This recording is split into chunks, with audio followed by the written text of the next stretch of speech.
Hello and welcome to another episode of the Audible. Wait, no, that's not right. That's not the right one. But this is the show that has come from the ashes of the Audible podcast. With me, as always, is Derek Watson. You've been working on that for 2 years, haven't you? I was thinking about that all day today, actually. I was like, how am I going to do that? But we are, this is the first time we've done a podcast together in 2 years. We loved working on the Audible podcast so much. We wanted to come back and make another video, but this isn't sports related. There will be sports topics, but this is just whatever we want to talk about. So politics, entertainment, pop culture, whatever it will be, we will talk about it. So today's topic of the show will be asking the question that everybody's asked before us. Do millennials really suck? Yes or no? We'll try and figure that out. But first, we're going to do the Watson Report. My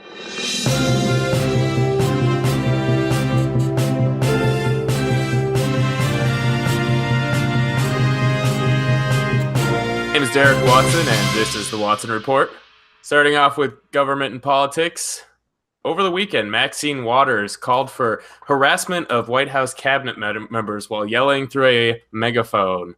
Quote, and if you see anybody from the cabinet in a restaurant, in a department store, at a gasoline station, you get out and you create a crowd and you push back on them and you tell them they're not welcome anymore, anywhere. Even the Democratic Senate Minority Leader Chuck Schumer called Waters out. Quote, I strongly disagree with those who advocate harassing folks if they don't agree with you. If you disagree with a politician, organize your fellow citizens to action and vote them out of office. But no one should call for the harassment of political opponents. That's not right. That's not American. Jake, are we getting dangerously close in this heated political climate to politicians actually calling for violence? This is who said that? Was that a second quote? Was that Schumer you said? Yeah, that's Chuck Schumer. One of the few times I agree with something Chuck Schumer says. This is not how we do things, and I don't think we should be calling for violence. I don't think we're going to get there. I think there's enough reasonable people out there that understand that this is idiotic. Like, this is not how you conduct things. You can disagree with people and be civil. That's what this country was based on. Like, it bothers me. She needs to stop talking because she's just no. I agree, but here's the thing, Jake. She's been in office since 1991. That's before either of us were born.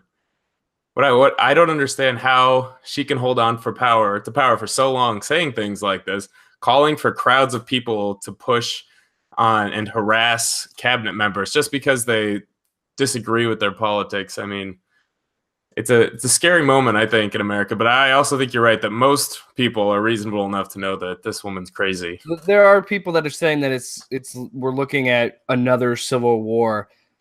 I don't think it's going to be that bad. I don't think we're going to get to that level. But we definitely need to start having conversations where kicking out people of restaurants or causing riots or any sort of stuff like that over just politicians being out in public is just not okay. They're still citizens, just like you and me.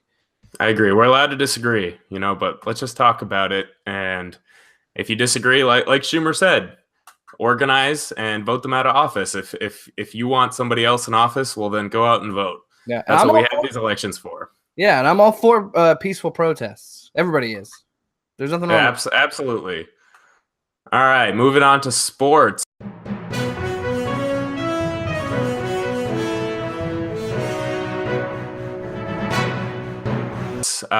Before I get to the NBA awards, as I was preparing for the show, I got an alert that a dead body was found in the basement of New York Giants cornerback Janoris Jenkins's New Jersey home. Not a lot of info yet in this story, but I just thought I should mention this and something we'll definitely follow up on. Goodness. Yeah, didn't expect that. Okay, so now on to the NBA. Awkward segue. The NBA awards happened this weekend. James Harden won the MVP. I think just about everybody saw that coming, even if LeBron James probably deserved it more, in my opinion. But I am the resident Cleveland fan here.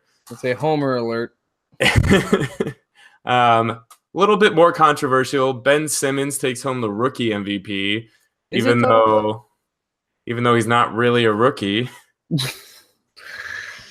I think this is the most ridiculous thing with these awards, the rookie MVP. He was with the team working out as a professional full time for an entire year. Even if he didn't play, he's still working out with the team, practicing with the team, getting bigger and stronger. That you are not a rookie fresh out of college after a year of that. Is that like that's like being on the practice squad? Yeah, he was on the team the whole time. He just never played any games. So I think it should have gone to Donovan Mitchell personally. But, there's that. And then the most interesting award, I think, Dwayne Casey of the Toronto Raptors takes home Coach of the Year around 2 months after being fired. Interesting notes on that. Dwayne Casey, overall 320 and 238 record with the Raptors. And this year he got a franchise record and Eastern Conference leading 59 wins. But he could not beat the Cavs and LeBron James in the playoffs, which, to be fair, no Eastern team has done in 4 years. But he did get swept 3 consecutive times. What do you think about that? He shouldn't have been fired for that. I think that's silly to fire him for losing to LeBron. Everybody does that in the East. That's the thing. Did I hear correctly that he's going to be with Detroit? I haven't heard about that. Maybe it was a rumor. If that is the case, I really hope that happens so he can just beat on Toronto a few times because I think he was unjustly fired, and I just think it's silly because they fired him a day after he was Coach of the Year. Like he changed the culture so much in Toronto, and then the reward for that is, well, you keep getting beat by LeBron, so yeah, you're fired, even though nobody can compete with LeBron in the East. And that's been his way. That's been his whole career. Yeah. 8 consecutive trips to the finals. Just put that out there. So how did you feel after KD did that 2 years in a row, sunk that 3? We don't need to talk about that, almost Jake. In the same. The wound is still fresh. You know what? I'm just this year. It felt like we were playing on house money by the time we got to the championship. Oh, yeah. This team just wasn't ready to beat the Warriors. So I'm happy with the way it ended, and I'm at the point where I'll accept if LeBron leaves. If he does, I hope he either goes to the Lakers. You're really okay with that? Yeah, I'm at acceptance here. He brought us a championship. He's done a lot for the city. He's not gonna. It's not going to be the same as the first time he left when he completely ripped our hearts out. So you're at the acceptance stage of grief. Yeah, and I think most Cleveland fans are. And to be honest, I talked to my dad about this a lot. There's a lot of baggage that comes with having LeBron James on your team. I mean, yes, he is the greatest, and I'm never going to say no to having him on my team. But it seems like there's always drama. There's always players having troubles playing with him, and he's always putting out cryptic messages and. He's kind of a child in some ways. He is the greatest. I'm not going to dispute that, but it almost feels like it's time for the Cavs to move on and look towards the future and figure out what we're going to do next. Plus, not only is it with the criticism of him being one of the best players to ever play the game, it's also because this is just the climate we're in now. If it's not that, it's politics. And that's with any athlete, but it's made even bigger because it's LeBron. Yeah, absolutely. That you kind of just don't want that attention. So I saw this coming a mile away, James Harden winning the MVP. Were you surprised at all by that? No, I wasn't surprised. I think LeBron deserves it more than anybody, but it's kind of the LeBron fatigue. You expect him to be the most important, valuable player in the league and the best player. And James Harden did have an incredible year. Don't get me wrong. It's not that I don't think Harden deserved it at all. I think LeBron probably deserved it a little bit more, but I'm not surprised at all. I didn't think he was going to win it. Conspiracy alert: LeBron James and Kevin Durant meet up in Oklahoma City, who cuts Carmelo Anthony after Paul George exits. Now that would be a super team. I also heard Russ, LeBron, and KD. Oh, there's also rumblings that Chris Paul is not happy with the with the Rockets right now. So who knows? Maybe they could get Maybe Chris he'll come Paul. up to Cleveland. All right, I've had enough about basketball. You can tell that we used to do a sports podcast. Yes, All sports will right. be a big part of this show. Moving on to the entertainment world. Star Wars spin-offs on hold following the flop, in Star Wars standards at least, of Solo, a Star Wars story. Other Star Wars stories are now being put on hold. Episode 9 is still all systems go. So let's look at the numbers. Solo did 84.4 million in its first weekend. If you compare that to Rogue One, the first Star Wars story, they did 155 million. And then over the first 4 weeks, it was 192.8 million versus 424 million. So obviously, this didn't live up to the Star Wars Dynasty Empire expectations. Still good for a movie, but it was also the first Star Wars movie to lose money on its first weekend. What do you think about all this, and why do you think this happened? I want to be the first to say that I actually enjoyed Solo a lot. I thought it was a really fun movie. But that being said, I think the reason why there was such a flop is because we keep seeing these Star Wars movies, so Star Wars is starting to lose its magic a little bit. And I think you're also looking at that, and then the negative response to The Last Jedi. A lot of Star Wars fans did not like that movie, so they had a little. Me. Well, we could have a whole episode debating that because I am the few that actually liked that movie. But yeah, I think I would credit The Last Jedi and then just getting a lot of Star Wars movies. And I think a lot of people they don't want prequels like this. I don't think they want to know how Han got the Millennium Falcon or, how he met Chewie, stuff like that.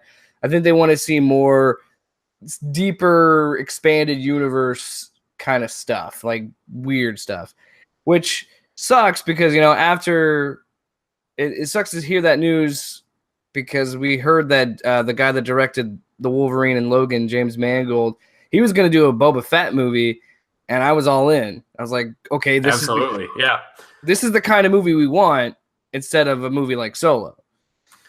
Well, and here's my thought on this. I think you're right with the Star Wars fatigue aspect. I think a big reason is that we just had a Star Wars movie come out last year, and then we have it in May instead of December. I think it was just too soon. And also the timing of being around Avengers and Deadpool 2 coming out, also huge movies. I just don't think it got the same excitement. And, I see what you're saying about people not being as excited about these prequels. I don't entirely agree because I think that a lot of people do want to see these movies. I just think there needs to be more time in between movies. Yeah. I also think it could be interesting if they did something like the way Marvel has their mini series and shows on Netflix for some of the stories. I think Star Wars could probably get away with doing that, and then maybe just doing the episodes every few years. Did you have you seen Solo? I haven't seen it. I haven't had time. Yeah. Well, no, the reason I liked Solo is because I like how with these like these prequels, they have this idea where they're not bonded by the Sith and the Jedi and the Skywalkers. Yeah, they can kind of go off and tell their own little stories. And it's a space western. That's what it is, and it's a fun movie. I don't know why people don't like it as much. I don't know. I think I agree with you that there's not enough time, and I think Star Wars fans are getting really fickle. I agree, and they had kind of taken over the Christmas season movie. Like you get excited for Christmas season, you're gonna go see Star Wars. I think that they had started to build a connection there, and then just doing it in May, it just threw it off. It just really threw it off for me.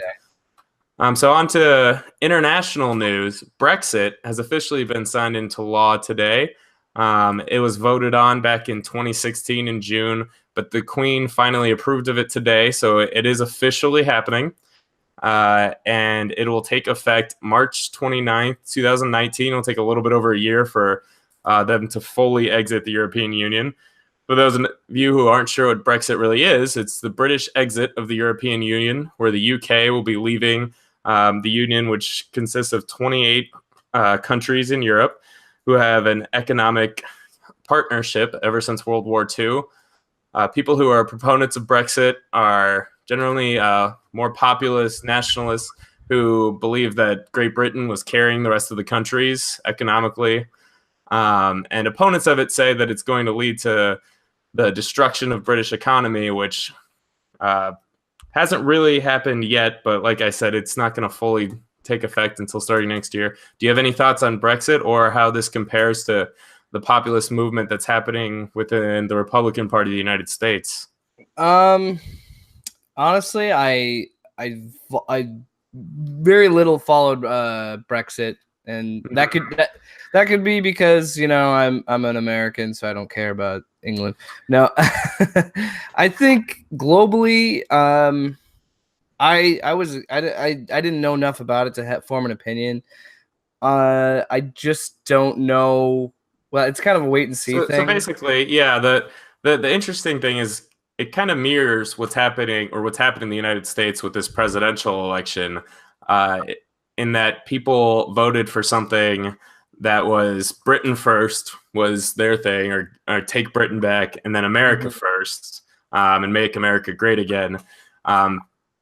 These large groups of people saying, hey, we need to focus on ourselves and build up our own economy before we go out and help everybody else, because the middle class is being destroyed, and our economy is starting to be hurt. But it's interesting because it's also created these huge separations and ideologies in both areas, and it's becoming very heated, as you know, in America. But similar things happening in Britain with Brexit, where the populist versus the socialist is almost where the direction we're heading. So just an interesting thing to note. I saw that we actually signed it today, so it is for sure happening. I do understand the aspect of why they want to exit, or Brexit, I should say, because a lot I love the name, whether or not you agree with it. Yeah, brilliant name. I think it's interesting. We're seeing how you made a great point, and how this mirrors what's going on in America, and how there's an uprising of a big conservative movement, not just here, but you're seeing it in Europe, you're seeing it in France and England and these other places. Conservatism is making waves and moving to a much more global scale than I ever thought was imaginable, because for a while everybody was, the whole global thing was liberalism, and now you're seeing I do think that that's still the perception to a lot of people, especially people who are, on the liberal side, mostly because that's what most of the media, shoves down your throat in Hollywood constantly. But yeah, I agree. It's interesting. You're starting to see more and more conservative movements and voices getting a lot louder. So it'll just be interesting to see how that goes. We'll follow that as that goes throughout the years. And then our last topic for the Watson Report, this is our random subject where I get into anything that I find interesting, entertaining, weird, or funny. Creed 2, the trailer was dropped, and I'm extremely excited because the Rocky movies and the first Creed are some of my favorite movies of all time. I don't know if you've had a chance to look at the preview, but it's coming out this November. And if you didn't already know, I think most people probably know the Rocky series well enough to know that Drago is who killed Apollo Creed. Dude, that trailer, I'm getting goosebumps just talking about it. Like, that trailer was so good. And the ending of that was just perfect. When he turns, because I already knew. Oh yeah, from before. But then when he turns around and says Drago, and I'm like, I am so in. I am so ready for this movie. Because the first one was so damn good, man. I remember watching that with Luke Moyer, not Williams. We were sitting there because he just bought it on Blu-ray, and I had never seen it before. And I'm sitting there, and I literally paused the movie like halfway through, and I was like, "This movie's fucking awesome." Yeah, like, it's so good. And I think Coogler's back, the guy who directed the first one, Ryan Coogler. He's not. No, he wasn't able to be a part of it, but he was in conversation with them as they were making the movies. So for anyone who doesn't know, Creed is going to be fighting the son of Ivan Drago, who killed his father. So lots of drama. The first Creed movie, man, the cinematography was amazing. The music was amazing. The story was great. Acting great. I mean, top to bottom, fantastic movie. And I got the chills again thinking about how excited I am for the next one. So November 2018. So now it's time for the main topic of the show.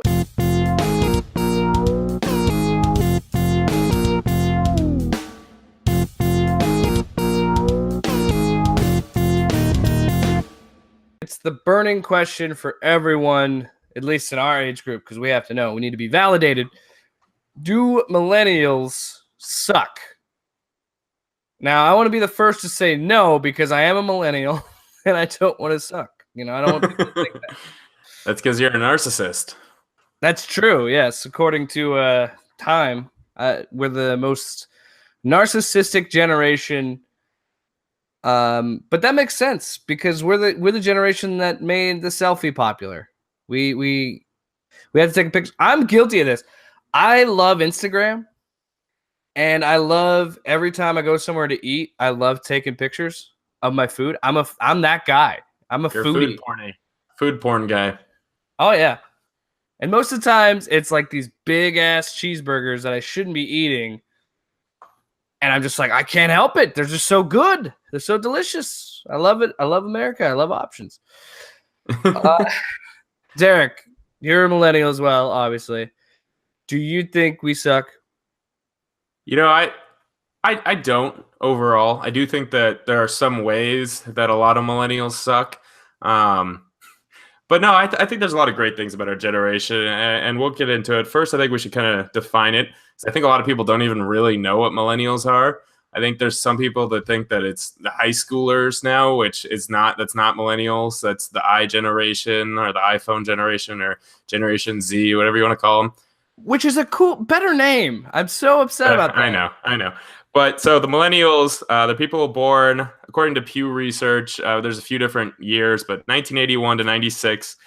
Good way to remember it is if you can remember 9/11, but you don't really remember Ronald Reagan being president, then you're probably a millennial. Yeah, that makes sense. I also look at it this way. I came of age at the turn of the millennium, so that's how I know. Yeah, that's where the name comes from, exactly. So I think the first thing that I always think of that I find really interesting about being a millennial is that we grew up with technology. And by that, I mean like modern technology, the boom of the internet and the computer and the phone and social media and everything. The generation before us, they were already grown up by the time all this stuff happened. And the generation that's after us, they don't remember a time of dial-up. Having to wait 5 minutes to load a web page and hearing that awful noise. It sounded like something was dying and like a fax machine. Yeah, your fax machine was committing suicide. That's what it sounded like. I'll put that in. I'm going to put that sound effect in later.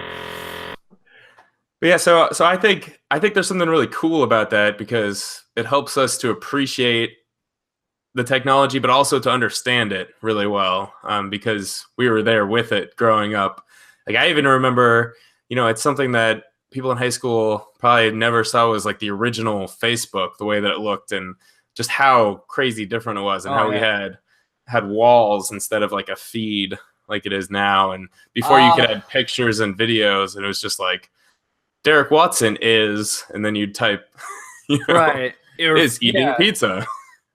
Yeah, I totally forgot. It's funny. Like, I can't believe that you mentioned that because I totally forgot about the wall and like how it's like such posted on your wall, and it's you don't think about that anymore. And yeah, and it's still kind of part of Facebook, but that was Facebook. And that was before Twitter was even going around, or Instagram or anything like that. So I think that's interesting. And I also think the important thing about us growing up with technology versus the generation below us is that when we were kids, we still played outside and called our friends on the home phone to see if they wanted to come over, or went and knocked on their door and asked their parents if they were home.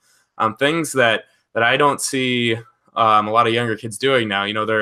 They've all got tablets and computers and phones, or their parents' phones. Video games are just way different than when we were kids, and it's a lot different for the kids now versus us growing up. And we are kind of the tail end of we're the younger millennials. Another prime example of this is just think how easy life is because of this. And I remember your cell phone. Oh yeah, right. This isn't a video. audio listeners, I was holding up my phone. I did say phone afterwards, Derek. I'm a professional. Right.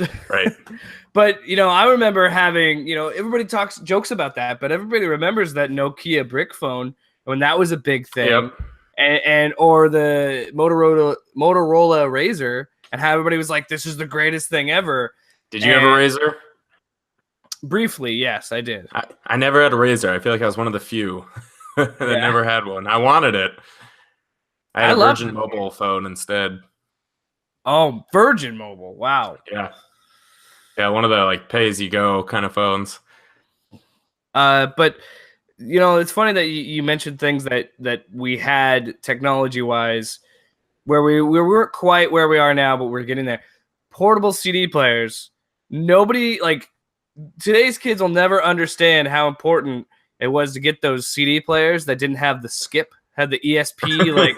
They were so... See, I always had ones where if you didn't hold it perfectly still, or if you just shifted it wrong, you get skip. Well, how do you listen to that on the bus, man? It's the bus to school. I had to have the skip. Very angry all the time. So I think that's why our generation, and this is going to sound, keep in mind, I'm only 24, but in my heart, I'm 80. But I'll be the get off my lawn about the other generation. I think this is why our generation isn't as, I guess, antisocial, because we still, like you were saying earlier, we still have the value of things. We got to experience technology in a way where we weren't given all these great resources and tools right away. We it's almost like we earned them. We had to wait for them to come. Yeah. You know what I mean? Yeah. Well, and we were able to develop more actual interpersonal skills when we were young, at least, not just communicating online. Which another interesting discussion is, we're able to communicate with so many more people and so much quicker now than they could, 30 years ago or more. But it's all online, so it's not as personal. There's not as much face-to-face interaction in that. So is it that we're getting better at communicating or worse? It's kind of an interesting look. I think in some ways we do get worse with communicating with the less face-to-face contact we actually have. But in some ways, it's still really cool to see how easily we can talk to a bunch of people all at once, like we're doing right now, hopefully. Yeah, well, that's and I mean, even this podcast wouldn't exist, 5-6 years ago, because we didn't have the technology that we would have of a Google Hangout where we could video conference each other. This is something really cool. You'd have to have more technology. You'd have to pay more for it. And it wouldn't be have a little bit more skill. It wouldn't be a free service that was given to me by Google. And I do think that communication has broken down a lot. It's guilty of it. Who I don't necessarily, and you know this very well, that I'm not the best at responding. And I think it is a little, and I definitely do think it is that I'm spoiled, because there's so many ways to reach me. And you can text me, you can call me, you can email me, Facebook, Twitter, Instagram. If you're really desperate, you can DM me on Instagram. But and that much ease of access to someone, they just don't, I don't know. There's just something about it where it's just I'll get to it when I get to it. Unless it's not something pressing where it's hey, can you help me with something or something important? Don't worry. And when's the last? Well, you're weird because you actually like to talk on the phone. But yeah, I actually do it a lot. When's the last time you got a phone call and you're like, oh, okay, they're calling me? And usually I'm like, just text me, man. I just hang it up. I'm like, I don't know. I'm different though in that way. I'm more of an old soul. I prefer in a lot of cases just to call, because it's so much quicker to just say like, hey, what's up? Like look, right now, Rochelle's calling me literally as we're talking about this. Well, maybe I'm just more antisocial than I think. No, I think I'm in the minority of millennials by saying that. um, but No, and I think like these things that like the communication issues, I think there's a lot of entitlement for millennials that we see all absolutely. over. Like I think we were so fostered compared to generations before us and sheltered and the participation trophies and such that businesses right now with unemployment being so low and so many options for jobs, they're having problems with millennials that are just not showing up to their job or just leaving without any notice, which is really disrespectful, first of all, and it's bad for companies because it costs a lot of money to hire somebody and it's a lot of work. So I think there's a little bit of like we mentioned earlier, the narcissism. I think that's something that's really not good about our generation, and I also think there's a lot of crybabies. Yeah. To put it delicately. I mean, that we're always. I think we've had things so good, compared to most generations, most people around the world, and of course, we're talking about what we know as United States millennials. well, and we're always looking. We're always looking for something to complain about and something to try to fix. Right.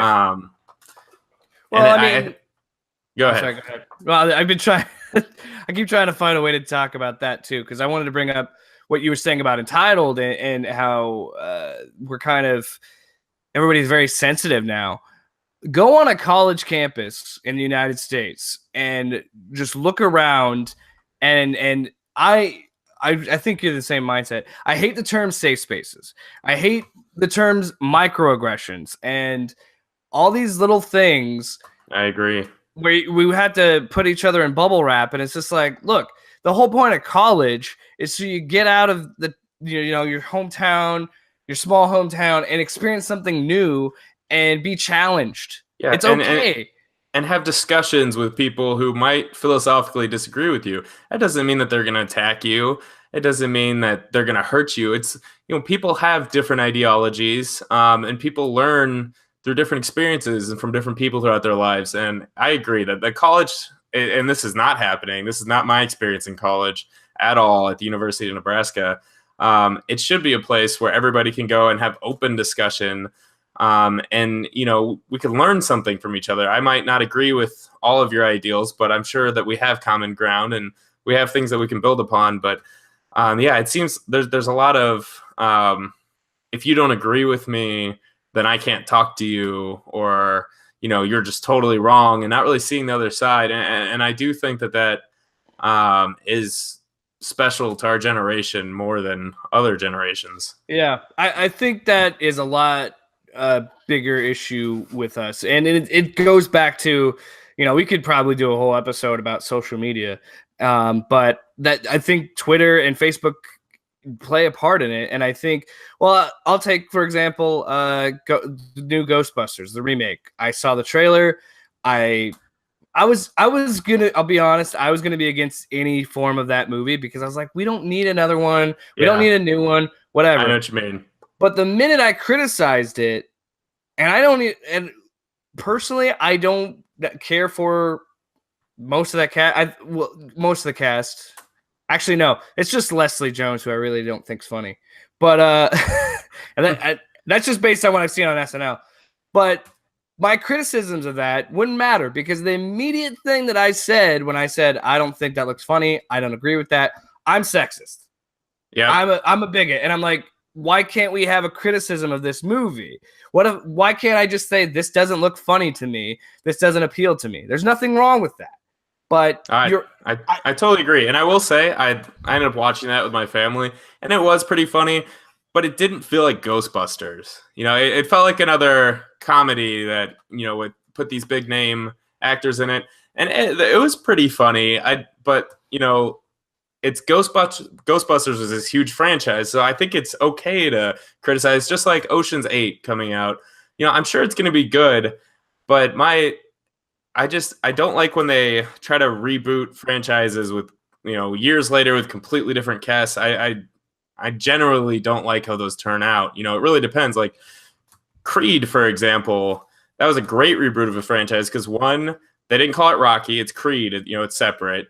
Two, it's directly related to the storyline in the first one, and Rocky's in it, and it's Apollo. I mean, like, and so they did enough to separate from Rocky, but stay within the same world. Whereas Ghostbusters and Ocean's 8, it just seems like they're just trying to, remake this, and then they're using and it's not that I'm against women being in the cast, but it feels like that's the selling point that they're trying to use is we're gonna make it all women, and therefore everyone's gonna love it.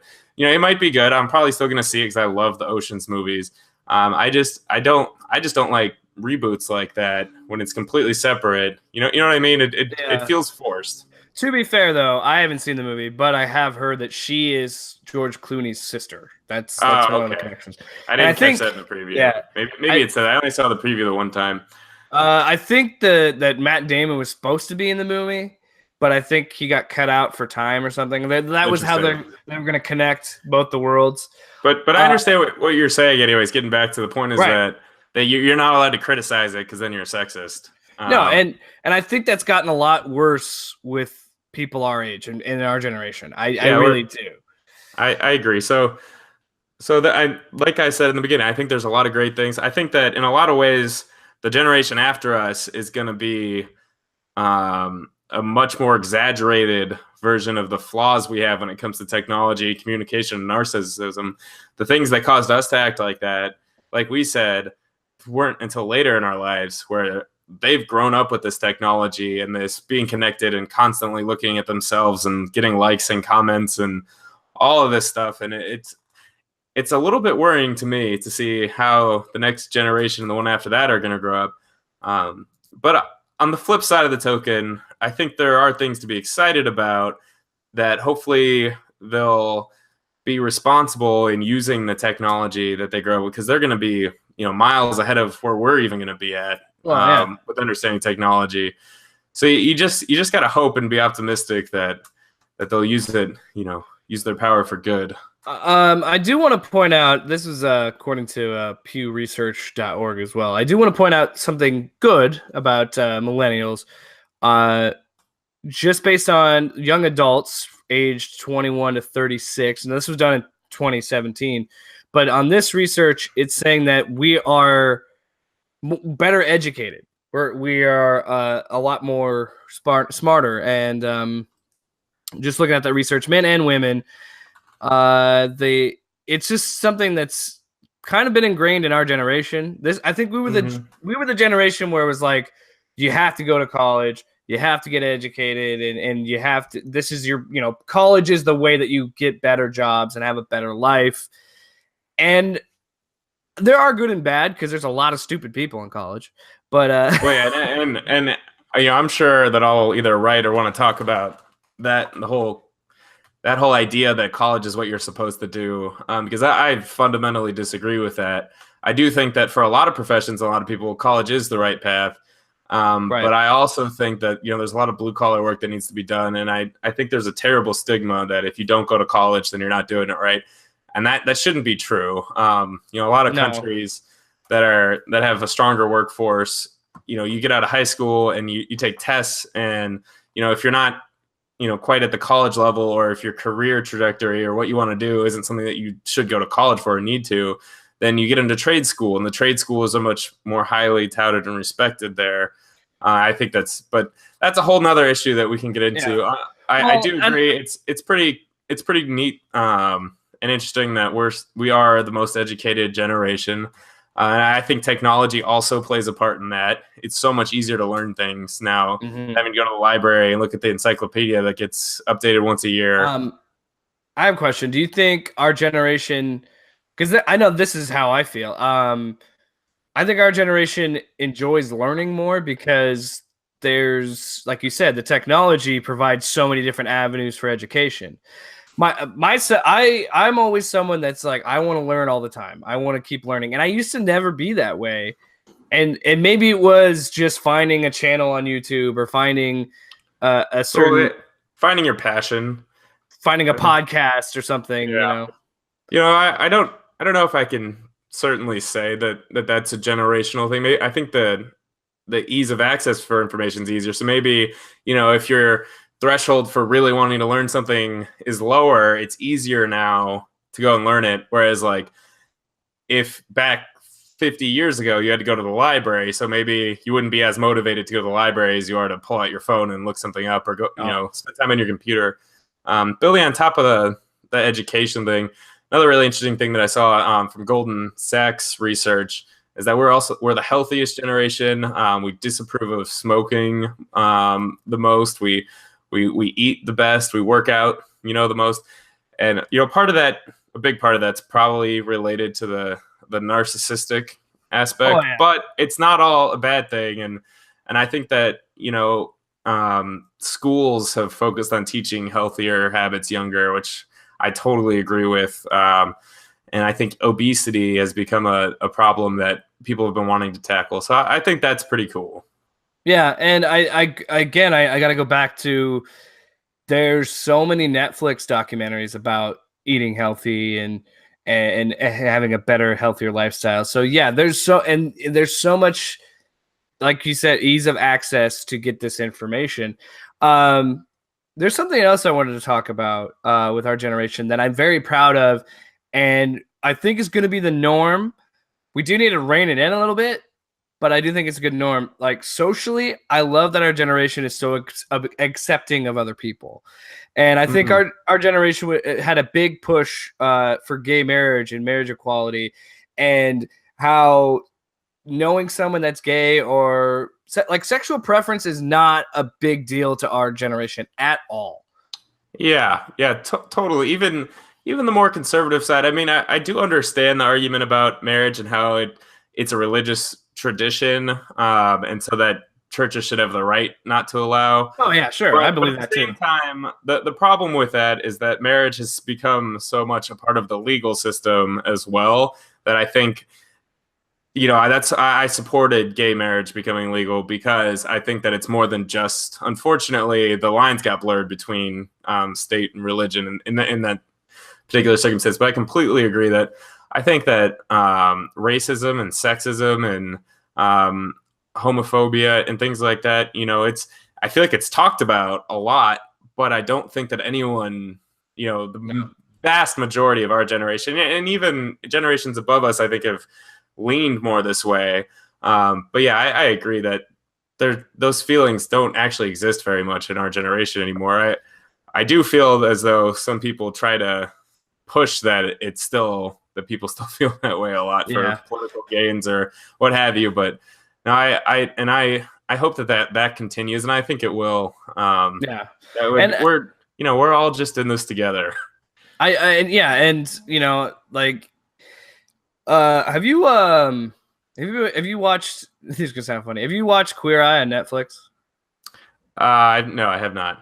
It's great. You should watch it. Wait, is it the like Queer Eye for the Straight Guy? That show from like? Yeah, but it's whatever it was.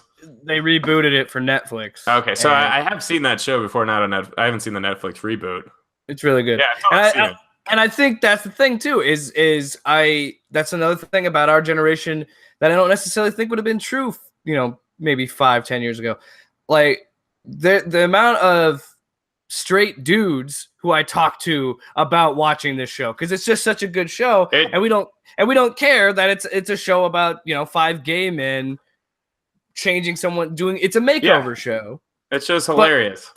But we just like it because it's a good show. It's fun. And I agree. And it's interesting that like Ellen, that was what the 90s that happened when she came out, and it was such a big deal. And then different, I don't know, it feels like it was just less than 20 years ago that it was so taboo to have gay, whereas now it's pretty normal, and nobody bats an eye if it happens. At least talking millennials.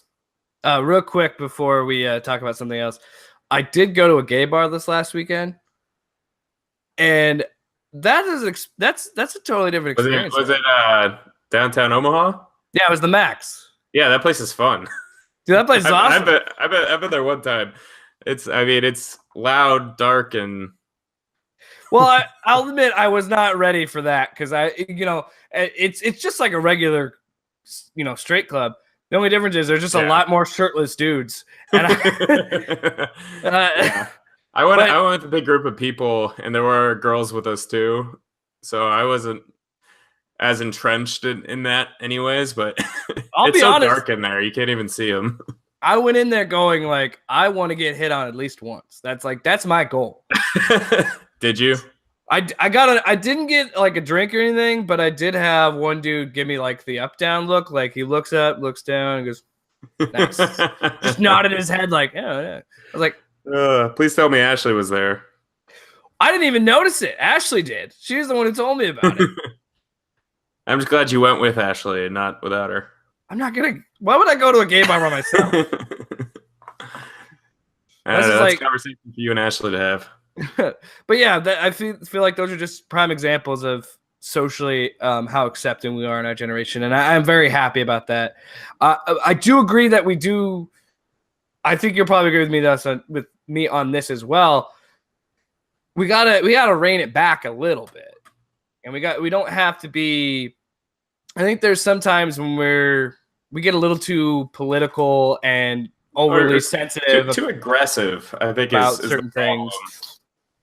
Because I totally agree. I think that some people get a little too aggressive and over the top about these issues, where instead of saying, "Hey, I'm glad that we're moving forward with acceptance and equality.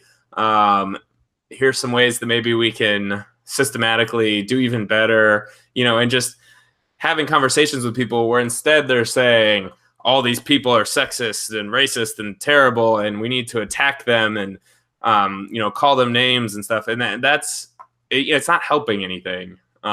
Because I think that what they're not realizing is that the people that they may disagree with about politics, and I think that's usually where it comes from, is if they're on different politically, that doesn't mean that they disagree on fundamental values about people. I know plenty of conservatives and Republicans and liberals and Democrats, and they all, love people, or at least, respect everybody's right to have the sexual preference they want, or to, there's no racism or any sort of feelings like that from either side. Yet when it comes to talking about political issues, all of a sudden, someone's a racist or someone's, terrible, and the name calling goes both ways. But, that we got to get to a point where we can talk about ways that we can keep moving forward. And I think, we live in the most accepting society in the history of humankind, at least one this evolved. So I think we got to look at the positive and know that we can always do better. There's, we're not perfect. We probably never will be. We can always do things better. But I think that it's important that people need to look at how good things are, and, just keep having conversations on how we can make it better. But don't attack people and don't assume that other people are racist or sexist or homophobic or whatever. Maybe they don't entirely understand everything and they need someone to talk to them about it, but don't be aggressive and mean about it, And if they are, and if those are horrible people that are those things, let them keep talking, because I promise you, if you just let them talk, people will stop listening. Exactly. Yeah. And because that's a very small percentage of people actually feel those feelings. Yeah. So I think that's a great thing. But like I said, there are times, like I showed you the clips of, Dave Rubin when he was talking at a school. I showed you the clips of these people reacting to him. I'm like, this is a gay liberal, and you people are treating him like he's some crazy Nazi or something. So I feel like that's another thing with our generation. We got to think that, hey, just because they're on the opposite side, doesn't mean, in this whole thing where they're going to need these maximum security because you're rioting or going to maybe cause violence on a university, you're defeating the point, because you're trying to silence their First Amendment right. Yeah. And you're just making yourself look silly. I agree. Yeah. I think it's gross what's happening in a lot of universities. And it's not everywhere. It's not all of them. It's not every professor and student. But there does seem to be a lot of, it's whichever side you're on, you should want to hear both sides, and it just doesn't seem like that's happening. Another good thing, but that adds to the fact. Oh, there's Ashley in the background. Another good thing to add to that is I do think our generation, millennials, are getting much more politically aware. And I think I'm someone who wasn't very political 2-3 years ago, and now I'm surrounded by it.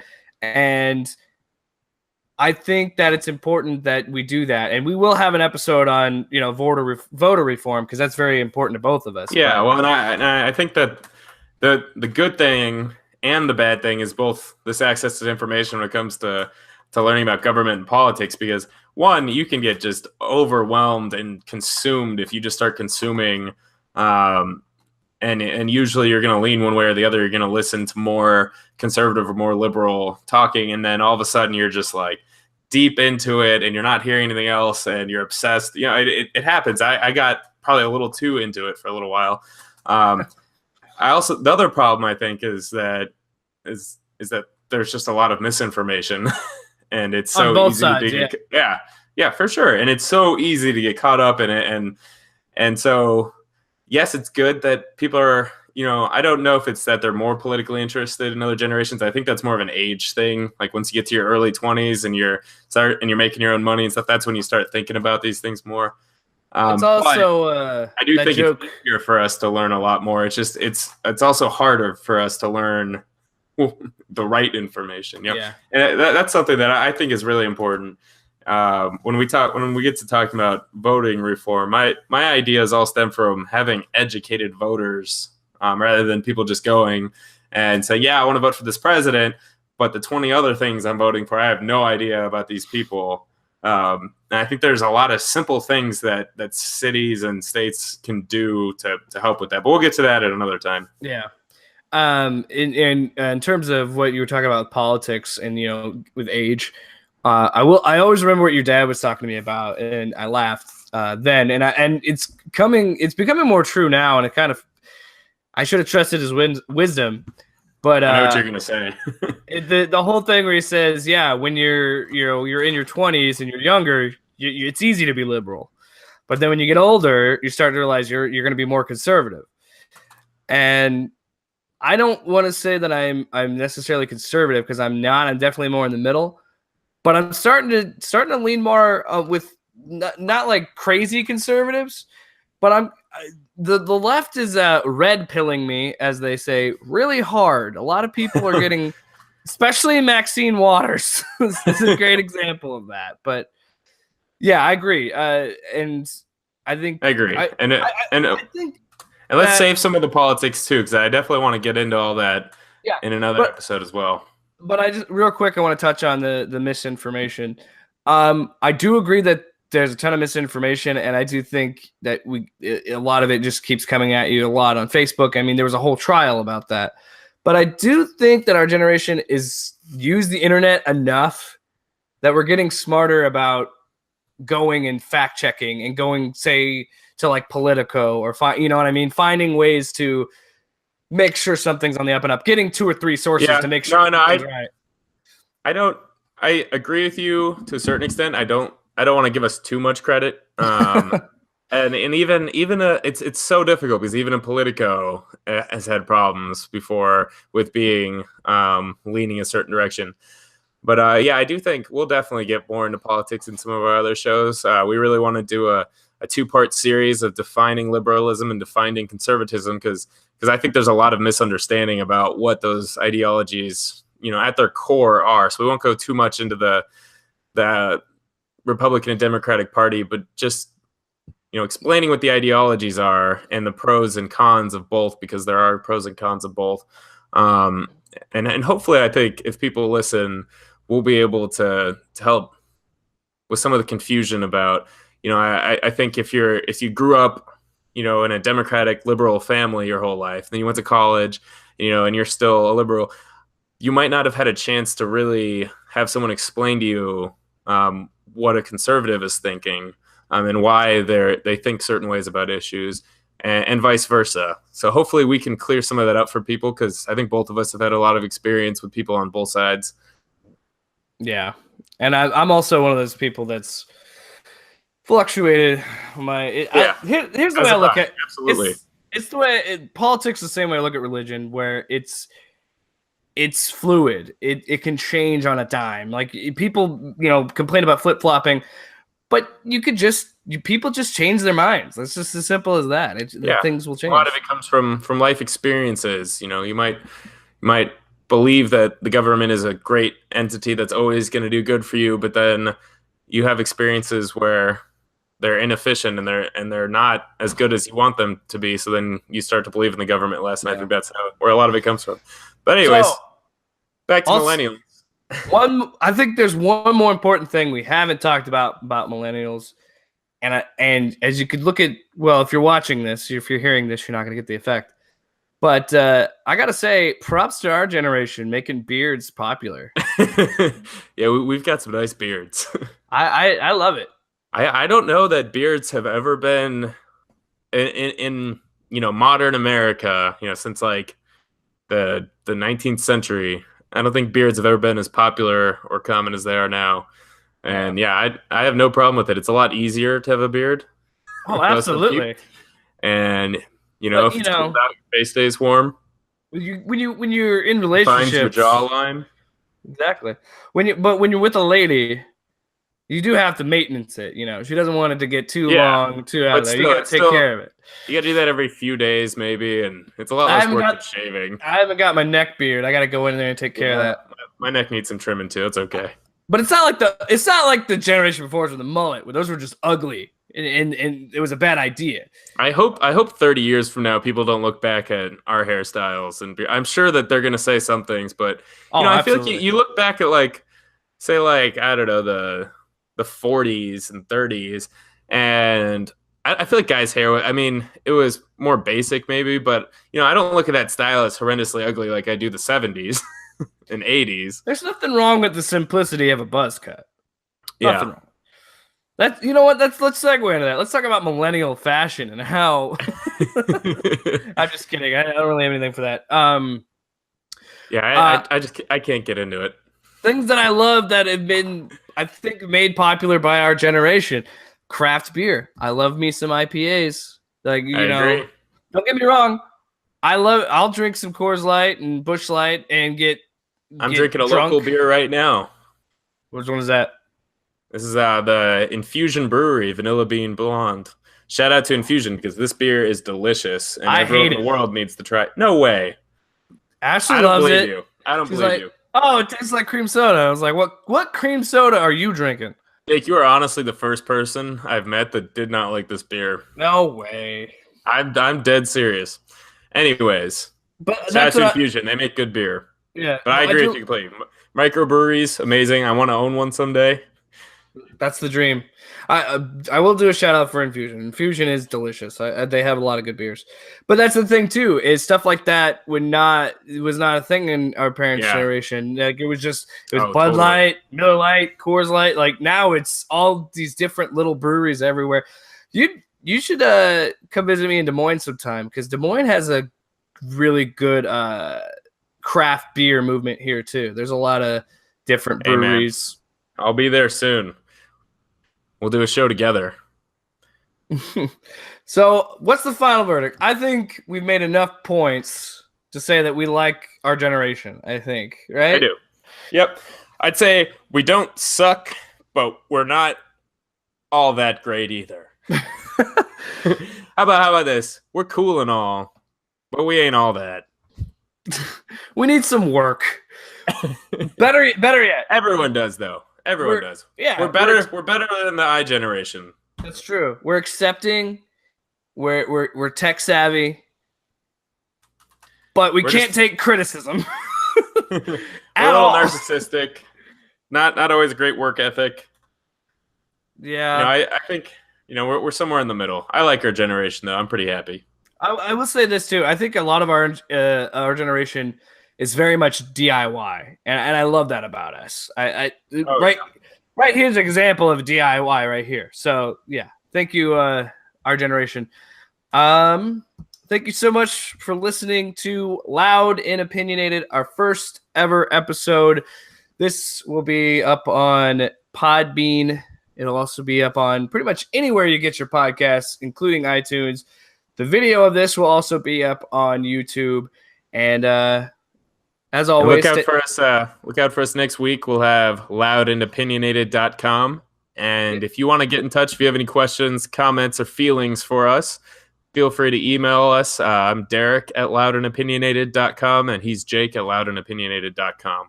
I have seen prototypes of the website. It does look really nice. Looks pretty streamlined, pretty easy to use. So even you Gen Xers, and you can baby boomers. All right. Thanks so much for listening and watching. Have a great week, guys. Talk to you next week.